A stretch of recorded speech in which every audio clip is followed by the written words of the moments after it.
அஸ்ஸலாமு அலைக்கும் வரஹ்மத்துல்லாஹி வபரகாத்துஹும்.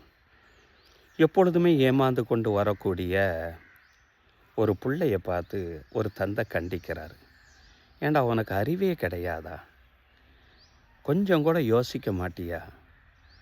எப்போ பார்த்தாலும் அவன்கிட்ட போய் நீ ஏமாந்துட்டு வர்றிய, எப்பந்தான் நீ திருந்துவ என்று ஒரு தந்தை தன்னுடைய பிள்ளைய பார்த்து சொல்கிறாங்க.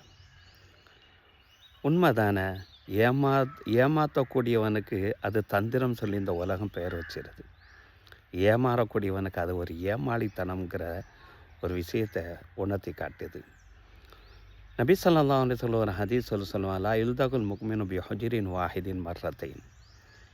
எந்த ஒரு இறை நம்பிக்கையாளனுமே ஒரே பொந்தில் 2 தடவை கொத்துப்பட மாட்டான் என்று நபி ஸல்லல்லாஹு அலைஹி வஸல்லம் அவங்க சொல்கிறாங்க. ஒவ்வொரு இறை நம்பிக்கையாளனும் யோசிக்கக்கூடிய ஒரு விஷயம் இதுதான். ஒரு தடவை ஏமாந்துட்டோமா, அடுத்த தடவை மறுபடியும் ஏமாறக்கூடாதுங்கிறது தான் ஒரு இறை நம்பிக்கையாளனுடைய உண்மை நிலை. ஆனால் அந்த உலகம் நம்மளை எப்படியெல்லாம் மட்டுப்படுத்துது தெரியுமா?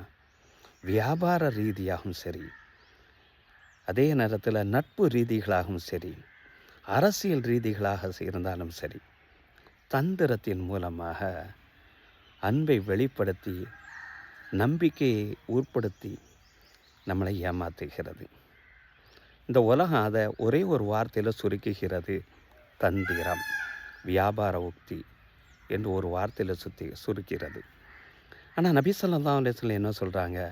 இது நயவஞ்சகம், தந்திரம் கிடையாது, வியாபார உக்தி கிடையாது, இது ஒரு பட்ட வருத்தமான நயவஞ்சகம் என்று மார்க்கம் சொல்லுது.